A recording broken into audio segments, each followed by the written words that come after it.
Hi, hello. It's been a little while since I made a video, but I just figured I'd have to get here and start actually working on a. Sorry about that.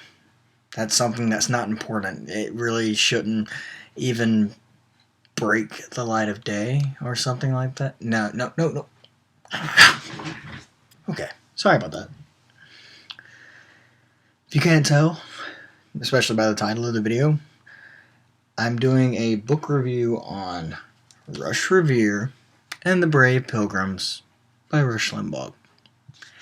Yeah, about a month ago I got this book, a little over a month, no comment, and it was a mystery book, so I didn't know what to expect for it, and if you're into Rush Limbaugh, more power to you. I can't do that.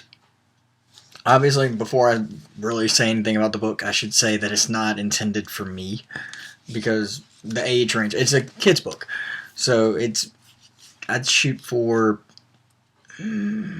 ages 8 to about 13 is who he's trying to write to. That's the impression I got from him, at least.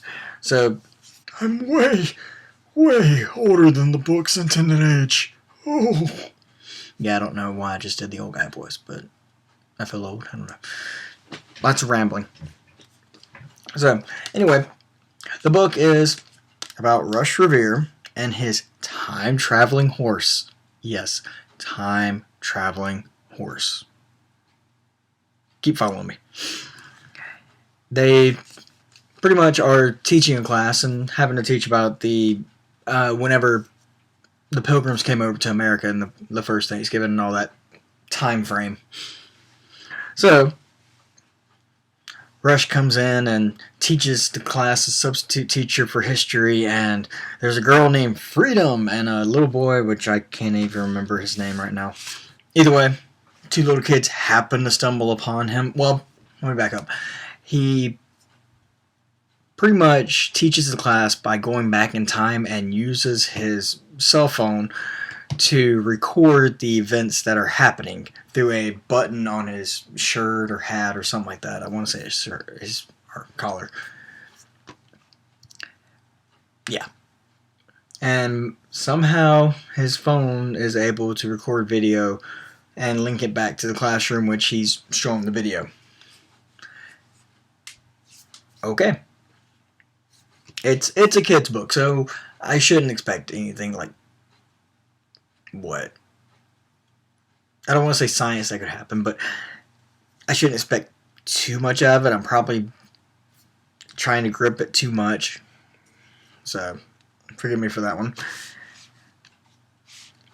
The things that really bother me about this book is he uses language in bad ways, for one, but he uses language in he's saying words, and I'm pretty sure, what did I say earlier, ages 9 through 12 or 8 through 12, that they wouldn't know.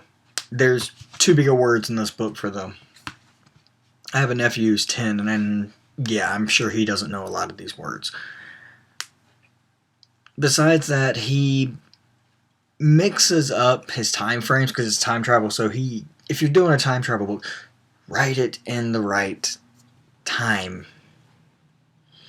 It's kind of a necessary thing to do. I'm talking a lot with my hands tonight. I don't know why. It's how I feel about the book. Let's put it that way. It's not a it's a why.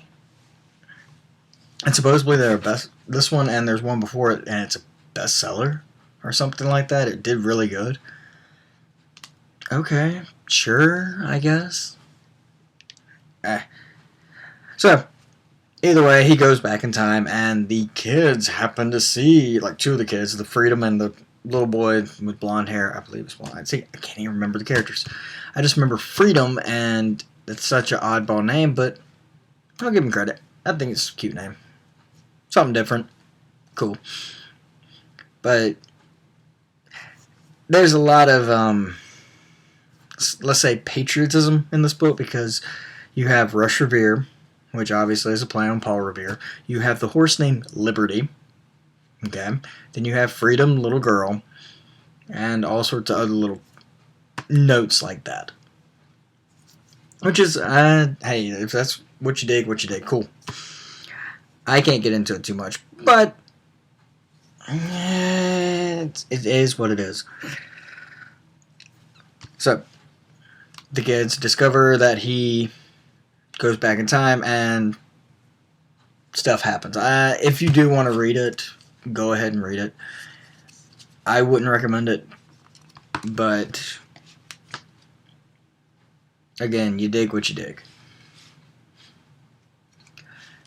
My thing on time travel, he meets people, and then he'll like come back to the present, and then go back in time to about 3 or 4 months later, and the people are like, "Where'd you go?" But yet he leaves a great impression that it just doesn't add up, kind of thing to me. If the people like you that much, they'd be worried sick about you. But then also, you only meet them for 5 minutes.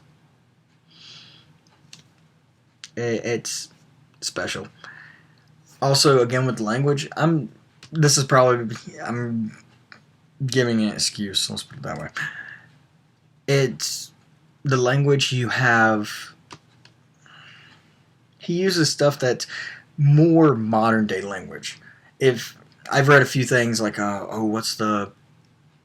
I can't remember the captive dude's name. But I've read things from like Benjamin Franklin's time. Oops, sorry, I hit the mic. I've read things from that Benjamin Franklin's written. I've read Thomas Jefferson letters. I've read a few testimonies from the 1600s. I'm a history minor, so I got to read that kind of stuff, or had to.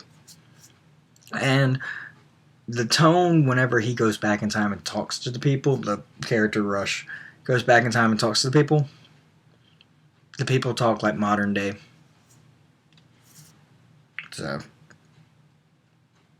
take what you will. Again, that could be because he's trying to write for kids and make it modern, but I may be giving him steam and giving him too much. Also with language, he uses metaphors like the Pilgrims are.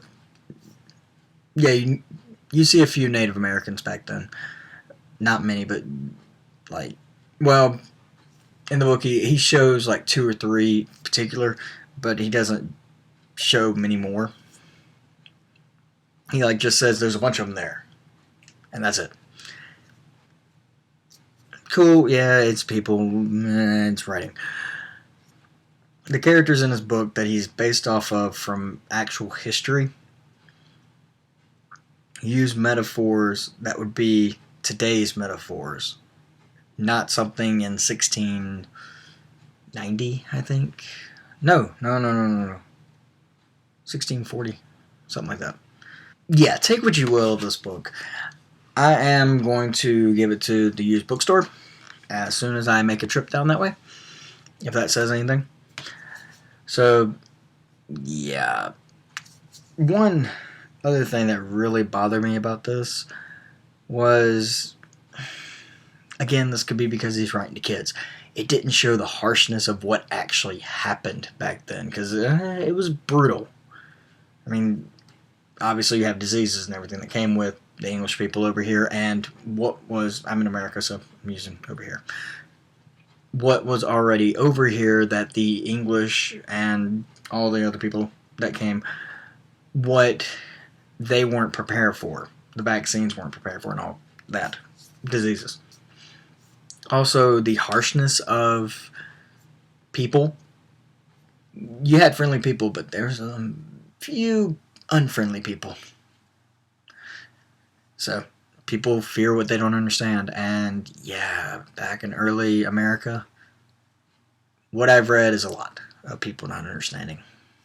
Overall, on Goodreads, I gave it a 3 out of 5, and that's grateful. Let's put it that way. Grateful? Is that the right word?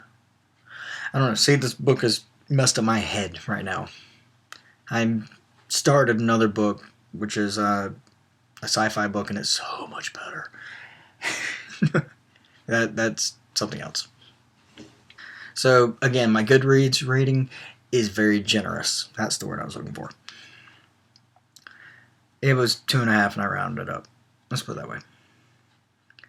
He has, I'll give him this, he has good writing and a compelling, the story does hold water. Like, he does teach a class and stuff like that. It does hold water. But there's little things that, plot holes that fall through. And that really hurts the book a lot. So, if he tried to get, excuse me for being blunt, if he gets his head out of his ass for a lot of this book, it'd be a lot better book. But that's my opinion. If you like Rush Limbaugh, pick it up, read it. It's kind of entertaining. Yeah. As I said before, I'm giving it to a used bookshop as soon as I can get rid of it. As soon as I make a trip down that way and say, here, take it, get it off my hands. Please, I don't need it. Don't stand so close to me. Or don't read so close to me. I don't know. I think that's the cue to end this video. So, hopefully more videos will be happening soon. I'm sorry for the lack of updates. I have no excuse. I'm just horrible with time management. Shh, don't tell nobody. But I'll be back real soon. And I don't know why I'm whispering, but I'm whispering. So, Johnny.